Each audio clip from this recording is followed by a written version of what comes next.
Welcome to Treasures of Grenada, where culture comes alive. Join us as we meet traditional practitioners, hear their stories in their own words, explore the essence of Grenadian culture. From folklore to crafts, experience our traditions. Join us on this unforgettable journey. Welcome to Treasures of Grenada, brought to you by the Grenada Cultural Foundation. So this is episode 2 from the Grenada Cultural Foundation as we further explore the road to independence. Now, if you were as fortunate as most people, you would have seen Mr. Delbert Braveboy on that first episode really share this information with us. And today we are extremely fortunate to have him again to continue this line of information sharing. Now, I would like to go straight into it since you had the first episode. Mr. Braveboy, thank you for coming here with us today again. Now, Mr. Eric Machugiri is generally known in some quarters as a dictator. He was known as a mean ruler. But there is another side that portrays him as a visionary, as a revolutionary, as a liberator. To gain independence, the people had to be ready. The British gave the precondition in 1967, and that is you had to obtain 2/3 majority of the popular vote or of the referendum. But Gary won the election of 1972 with a victory of 13 seats out of the 15 seats contested. And that was proof enough that he had the mandate. Yet over 70% of the popular vote, he gained over 70% of the popular vote. Yet on the eve of the independence, Grenada was rocked with massive protests. Mr. Braveboy, what are some of the things that Gary did that allowed him first to win those 13 seats? But before you answer, we want to do two things. We want to look at the things he did that made him a visionary revolutionary, and we want to look at some of the opposition and the things that some people say qualify him to be a dictator. But what are some of the things that Gary did that allowed him to get over 70% of the popular votes in the 1972 elections? First of all, Mr. Thank you very much for having me this morning again, and so that we can share some information with the population as to the coming of Eric Machugiri from a union leader to be Prime Minister of this country. And Gary led himself to the consciousness of the Grenadian people, where he really elevated the oppressed people of his country and make them to realize that you are a citizen with equal rights as any other person in the country. Mm-hmm.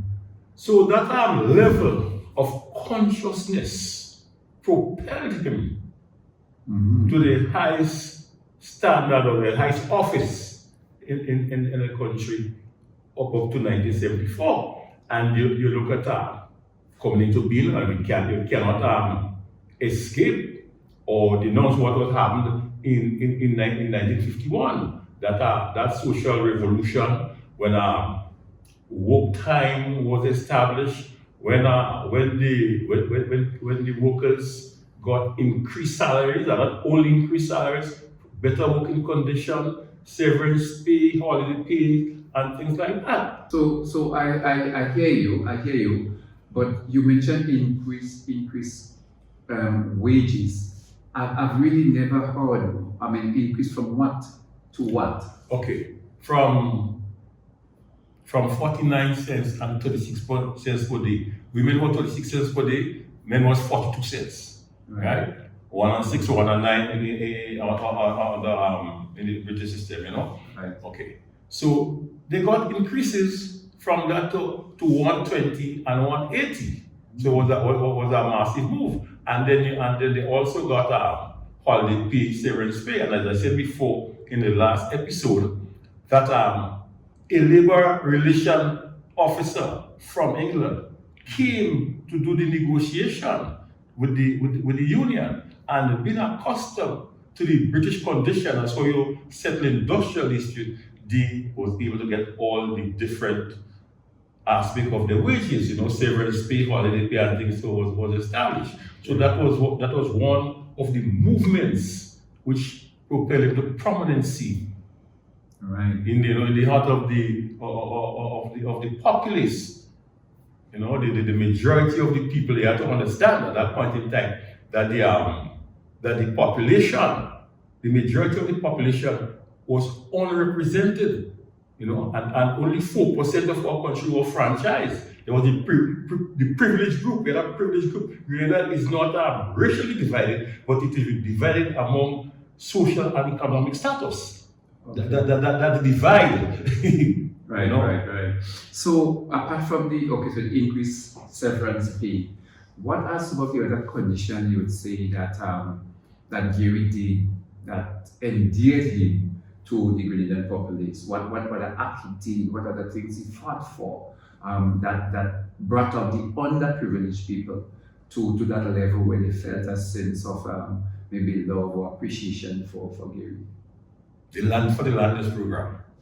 I think that was one of the main mantra, you know, because when you have, you see, and that's, and you know, even when you go back to slavery, the ownership of lands was to me was one of the greatest social program ever undertaken by any Caribbean government at the time. That was unheard of. Right. You know, so the Land for the Landless, that program, look like places like, for instance, in St. George, taking the Grenada estate, you know, and today you have this big village like Montu, Grenada's Valley, Caliste, you know, and this place, all these people now, they benefited from the Land for the Landless program. And not only there, you got in places like Mount Horn, Sab, you understand? Okay.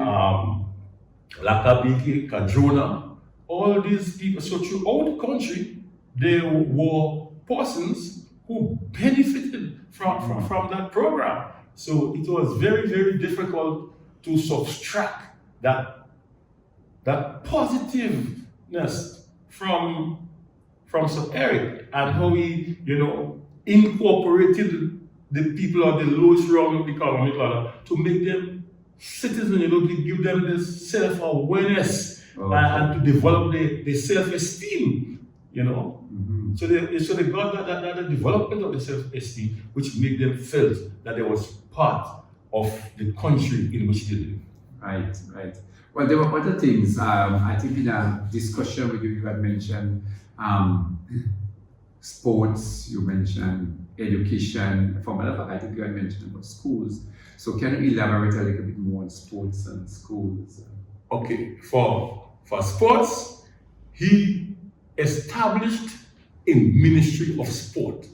The first ministry of sport that was established in the Caribbean was established in Grenada by Eric Mattegay in 1972 when Winston White, a young man, just about the age of 25, 26, was then made the Minister of Sport. And under that ministry, you saw the development of different sporting facilities in the country. As a matter of fact, let us just look at a sport that was outside, you know, the normal reach of the ordinary people. You look at, for instance, you look at lawn tennis.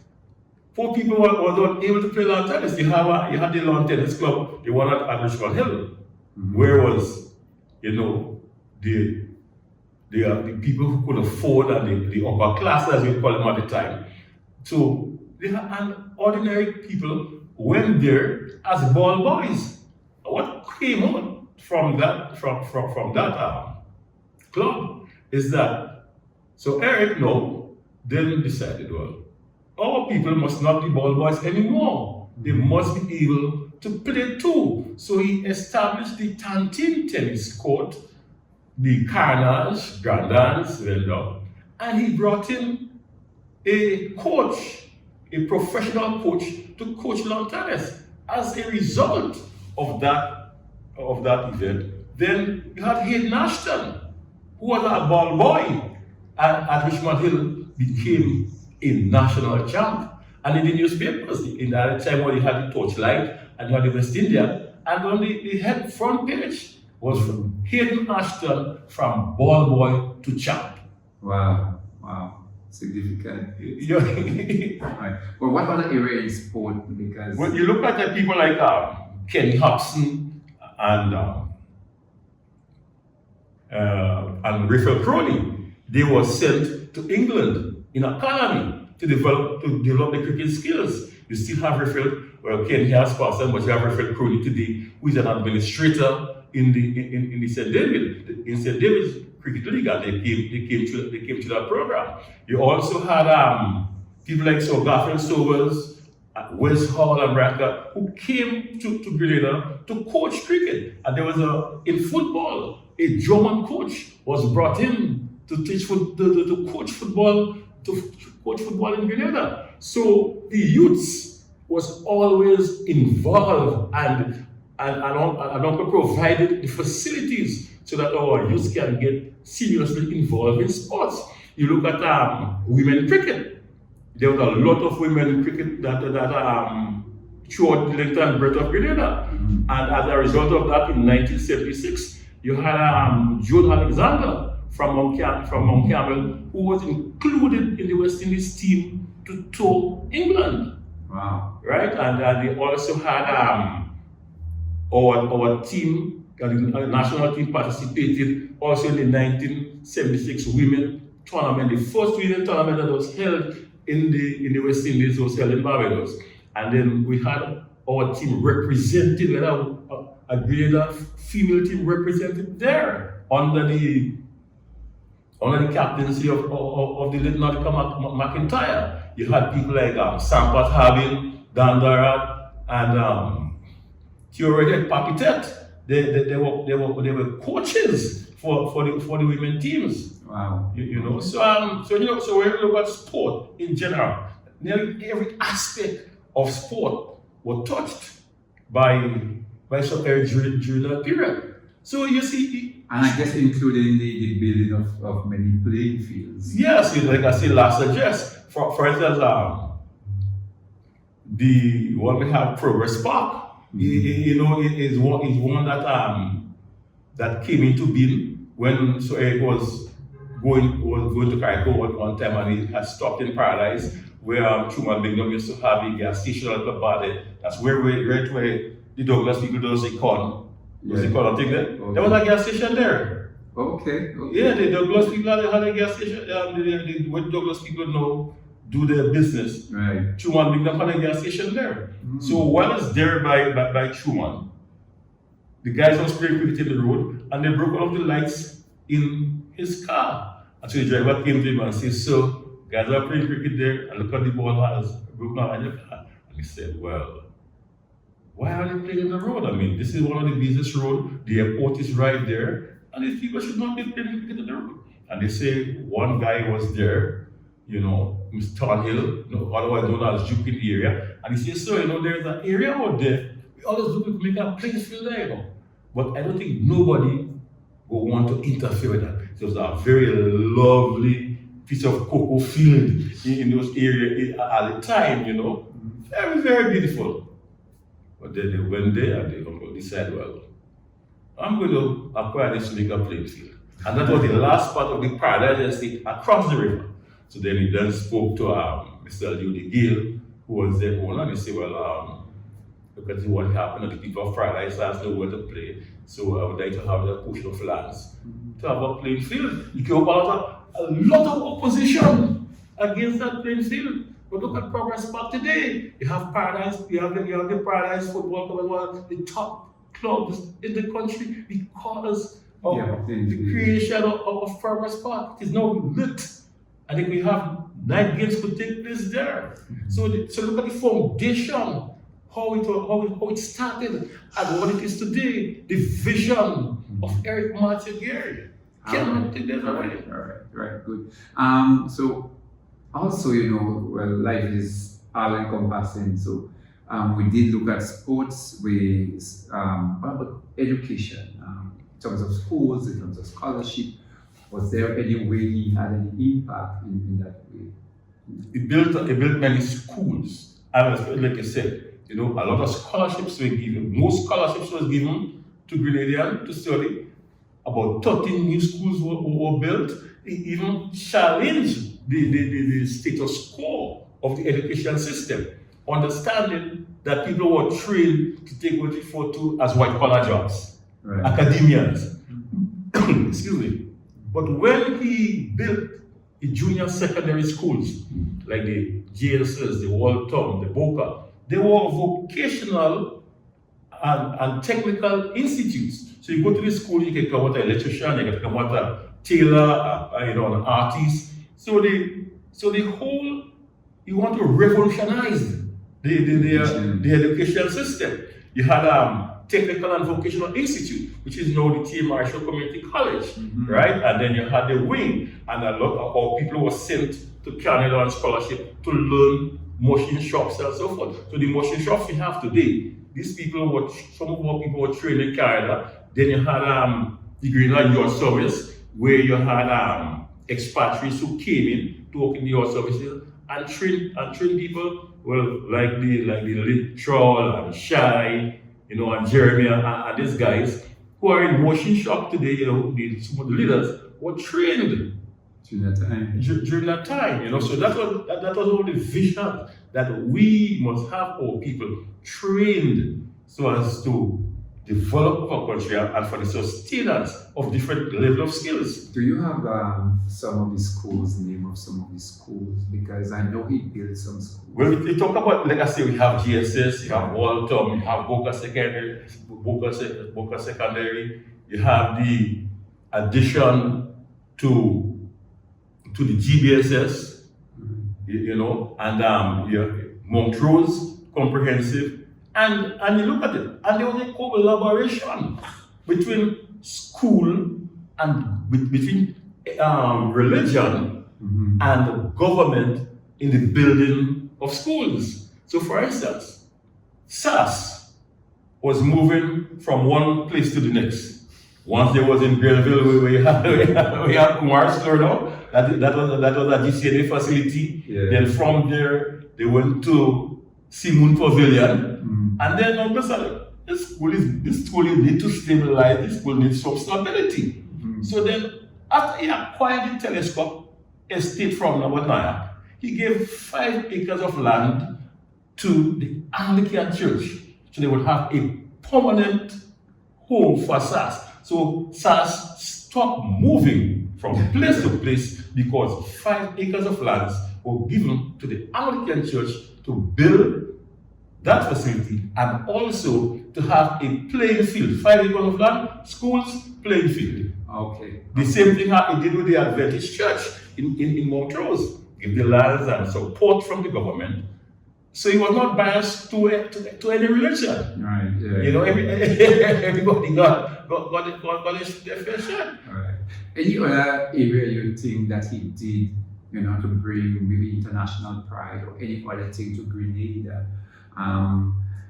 Some come to mind, but it's easier time. Well, first of all, you can't, when you talk about from an international standpoint, you must look at Jennifer Houston Miss World in 1970. The first black woman to be crowned Miss World was Jennifer Houston of Grenada in 1970. Again, there are a lot of protests because they Gary wasting government money. Where you going with this girl? You think Grenada could ever win Miss World? But Jennifer Houston of Grenada and Lisa Jensen of South Africa were the first 2 black women. Lisa Jensen of South Africa came runner-up to Jennifer Houston, and that started an international women organization. The consciousness of women, especially black women, was lifted by Jennifer Hussein of Grenada and Sir Jensen of South Africa. As you mentioned, women, I mean, there are many stories about Gary, etc. But what did he do for women? I know on the estate the wages were increased, the hours were decreased, the working hours. But a lot of female names were associated in terms of improvement and in terms of empowerment. What were some of what you would say are some of the attributes? You look at people like Gloria Payne-Banfield, from regular civil service to captain, the cabinet secretary, right? Civil service. You look at people like Louise LaHaye, not Louise LaHaye, but Louise Rowley. She was one of the first permanent secretaries, as women. You look at women in the police force, because it's Gary who brought in women into the police force. There was no women in the police force. And he believed that women can contribute significantly to the police force. Well, as a matter of fact, when it was only men in the police force, and a woman committed an offense, and she had to be physically searched, they of embarrassment that will cause. Or women must not be humiliated in such a manner, so that women was brought to the police force. So that is a significant move. And from the international standard, say when we obtain independence, you see people like Mary Jo McIntyre. When we set up embassies in Brussels and Atlanta and Ottawa, so women were in the forefront. You saw that Ms. Bino, Hilda Bino, the first woman governor in the Commonwealth. Not only in Grenada or the West Indies, but in the Commonwealth. Right. So the Commonwealth of Nations said, here Grenada has a female governor. Right. And then you look at the exposition of 1969, which was, we would say that was actually copied from Caribana in Canada. Right. And now today, we look at the double lane going into the airport and Chulu. That was created during Expo 69, despite the fact that they now call it Maurice Bishop Highway. Right. But it was built during Expo 69. So, and you see today how useful this thing is. And we look at the roundabouts. If we did not have those roundabouts, they could have imagined what could have been. It could have been a chaos. Based on the influx of vehicles we have in Grenada today. So you're talking about 50 years ago to now. We see the benefits of that vision. So you mentioned that place. You mentioned the double lane, and I saw something come to your face when you mentioned that it was then named Maurice Bishop Highway. I guess you feel it probably should have been named Eric Majigiri Highway. I don't know. It could have been because it's the only two-lane roads we have. But what is significant that you mentioned about the roundabout areas and everything led to the airport. Yeah. And Gary name was also associated with the international airport. Yes. The lands for the international airport was acquired from W. Julian. The Point Sterling was owned by W. Julian. The land was acquired. A feasibility study was done for the airport. By a Canadian company, Winspeed and everything, because you see that Pulse, it was difficult in Pulse, because of the whole terrain, and sometimes they didn't have to go around the airport twice to do a landing. There was also a school of thought that the airport could have gone the next way and take you up into La Poterie. Right. But that didn't happen. So that land was acquired for the airport. It was not built during the Gary period, but it was also a vision of Sir Eric to have an international airport. So the mere fact that he acquired the lands, feasibility study was done, that it was something in the making. Right. But you cannot take it away from Bishop that he built the international airport. Right. You cannot distract that from Maurice Bishop. So I think we want to go to the next part, and hopefully you are as comfortable with the next part as you were with the first part. I'm comfortable with it. You know? Yeah. It's just a synopsis of what took place we are dealing with. Right. You know? So there was a lot of good things, and we must commend Eric Machugiri for his vision, etc. But you know, during his reign, a lot of people saw him as a dictator, and there are a few things that come to mind as people label him. So of course, you could take it in any which way the other one, but let me just say, you had rumors of he harboring a Mongoose gang. You had people, he had secret police, it was stated you had the Green Base, if they were one and the same. We had Bloody Sunday, we had Bloody Monday. I want you to just touch on some of those issues, and then we'll just zero in on what it was like for Independence Day, what really happened. So maybe you can start off by giving me the Mongoose gang and the secret police, as people were saying. Now, first, the Mongoose gang. The Mongoose gang was not something that was initiated by Gary. The Mongoose gang was a gang that was working with the Ministry of Health Forestry. It was a program that was initiated by PAHO for the eradication of rabies, because at that time, a lot of livestock was destroyed by rabies. So they came up with a program to eradicate the mongoose. So you had mongoose trap, they go into the forest and things like that, and they lay poison and things. There was an advisory, do not eat tattoo molecule whatsoever during that period. However, there was guys who worked in that program who was known to the police and who had a devious behavior. Right. So when these guys continued, and then you have to understand that most of these guys, like I said, they had criminal records, right? And they were not employed in the mainstream, you know, or they will get a job in mainstream employment. Right. So what would you do? Would you leave them to continue the activity, or if there's an area that you could employ them and hope that they would change their way and they would stabilize themselves? Then you give them a job, hoping that they would change their attitude, right. You know. So these guys, they was involved in that program. However, they was very loyal to Gary, and any opposition who would attack labor, they would get into action.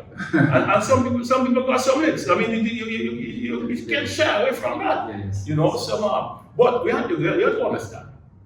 What was the causation? Why? Because if during the reign of the GOLP and the GNP, there was no such thing. GNP won election, they lost election, Labour won elections, they lost election, but they coexisted, right, as opposition forces politically.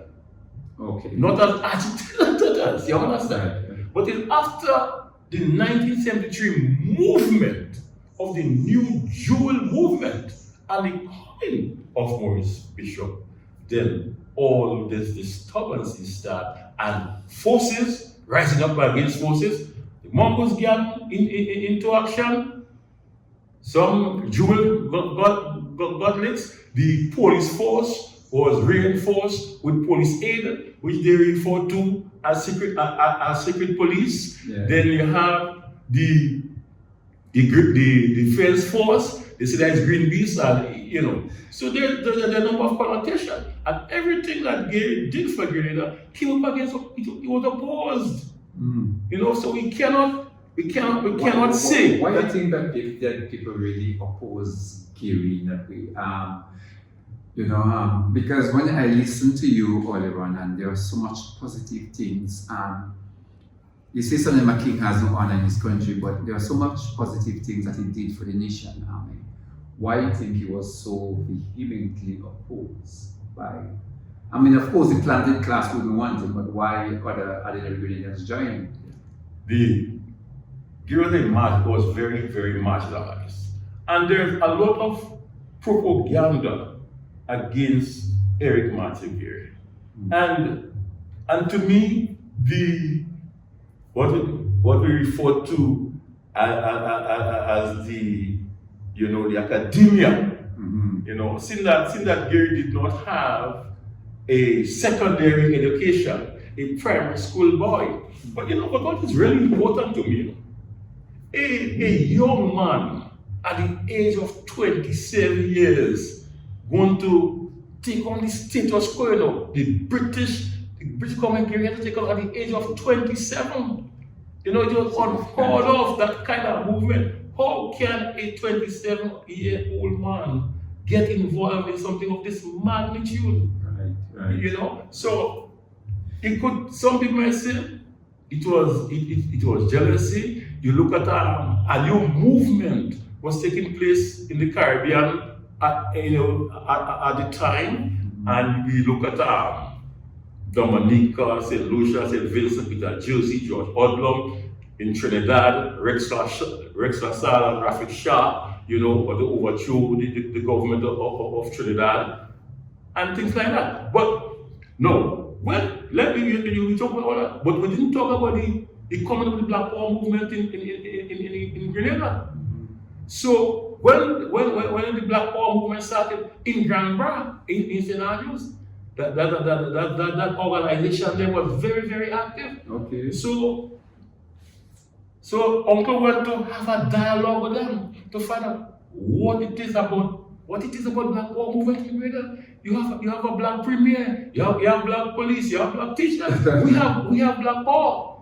So after the discussion, you see, okay, you guys will form yourself into a cooperative.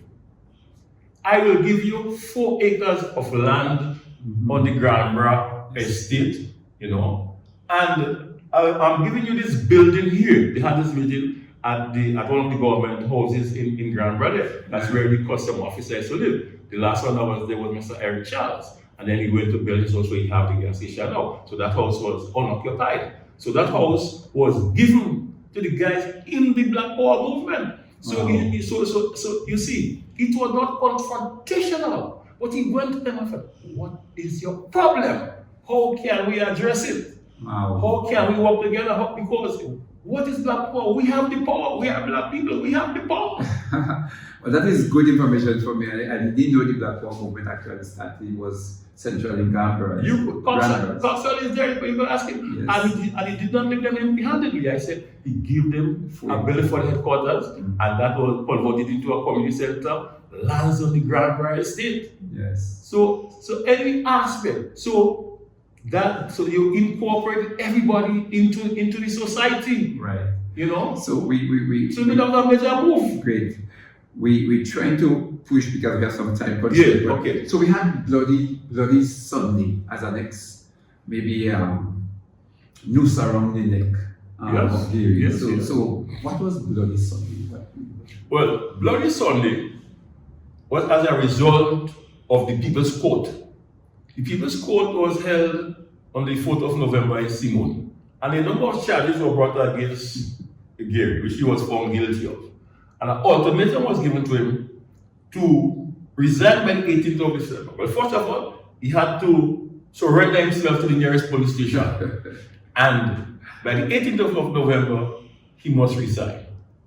Okay. So when the guys came to Grenville to have the meeting, I think at the cinema they was set to post have the meeting, then they was attacked in the cinema by Gary supporters who opposed them, whether it's the Mongols gang, the secret police, and then they took cover in Bola's house, and Bola was giving instruction to put them out, and they did get some of them was badly beaten. I think was Bishop jaw was broken, and he still at the same time to Innocent Belma that what he looked play for and say, okay, stop that, do not beat the guys like that, Right. So Belma saved the day for them there. But that was it. So that's how Bloody Sunday came about, because well, you said that was in 73, right? 73 years. It meant that in 72 election he had a mandate of 13 seats. Yes, So because but he had a majority, but yet he was asked to resign roughly a year after the election. He was given a mandate, charged and given, and asked to resign, they said in 73. that was 73, yes. So that was 1 year after the mandate, because they opposed Grenada getting independence on that year. So they was doing everything necessary to ensure that we do not attain independence. But the British government gave a precondition after the 1967 election. In 1967, when Gary came back into office, he made what was then statehood under the premiership of Herbert Blaise.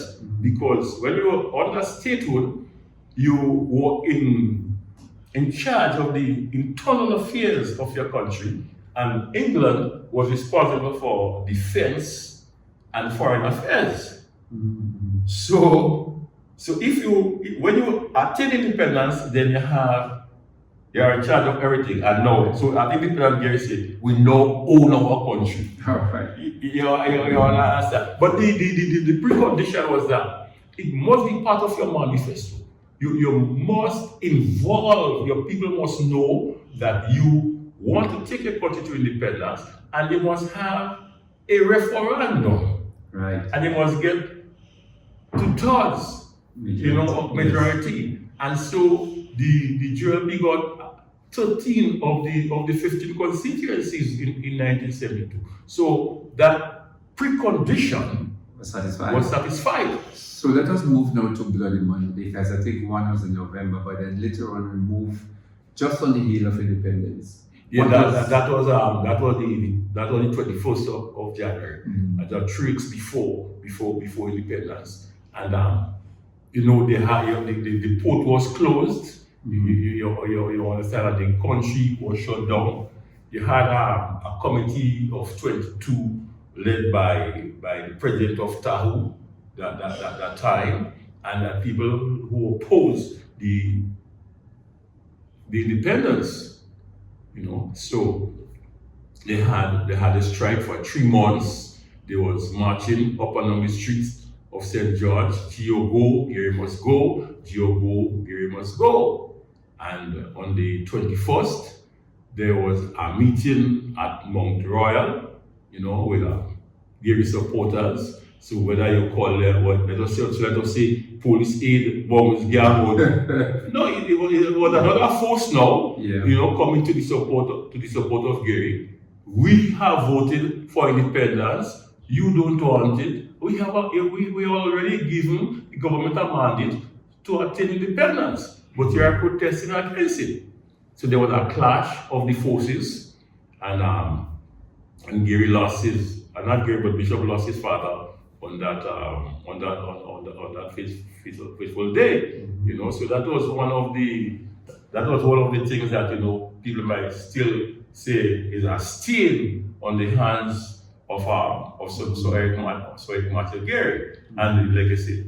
It did happen, but we attained independence. The country was shut down. There was no electricity because Tahoe then represented the utilities company. Then they had Eric Pierre, who was then the president of the Cement and Waterfront Workers Union. So a powerful group, was organized, but they did not have a mandate so as to prevent the independence from happening. Okay.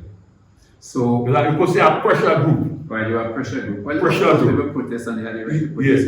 But you are saying just before independence, just leading up to independence, the country was basically almost shut down. It was. Because of the utility companies. Yeah, it was shut down. So what happened on that morning? What happened on the night? Maybe I don't know if it's the night before. No, the night of the 6th. So coming to because at 11:59, yes, the Union Jack was lowered. Right. And at 12 midnight, the national flag was hoisted. But based on the fact that the utilities company was not for the electricity, or they didn't have no electricity, but Mr. Donovan, who was then working as an electrician in the Ministry of Communication, set up a generator on the fort. So not so people say that the flag was lit with massive. No, there was a generator that provided electricity to create lighting for the hoisting of the flag. Oh, okay. You know, Okay. so the flag wasn't hoisted in dark. Right. Darkness. Okay. You know, because you do not allow your flag to fly in the dark. That's why your flag is being hoisted at 6 a.m. Lowered at 6 p.m. And if you should have a flag flying on your property, then you must have light direct to your flag. Your flag must not be in darkness. Okay. So, and just to give the viewers an idea, so that happened on the night.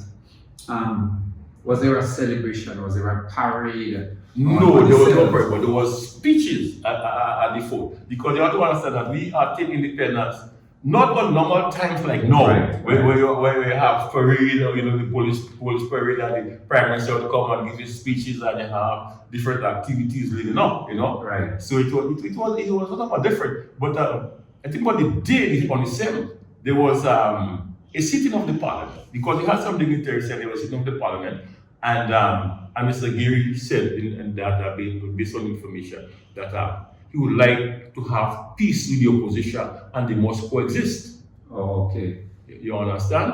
And then they had a banquet. They had a banquet at the night of this the 7th. Okay, great. Well, I think we reach a juncture where we, I hope we have given a lot of food for thought, and you have a better appreciation to the road to independence. It was wrapped with some difficulties, but there was a lot of good in between along the way. So I would like to take the time on behalf of the Grenada Cultural Foundation to thank immensely Mr. Delbert Braveboy for sharing his thoughts, his information, his intellect with us. Without him, I don't know if we're going to have that kind of in-depth. I've read many, I've listened to many, but the information he has given to us is way pertinent and more. He brought to life some of these stories of yesteryear. Mr. Delbert Braveboy, I would like to thank you immensely. Thank you once again. On behalf of the Grenada Cultural Foundation for sharing your views and your opinion with us. Thank you, Mr. Linson, for having me. Thank you, sir.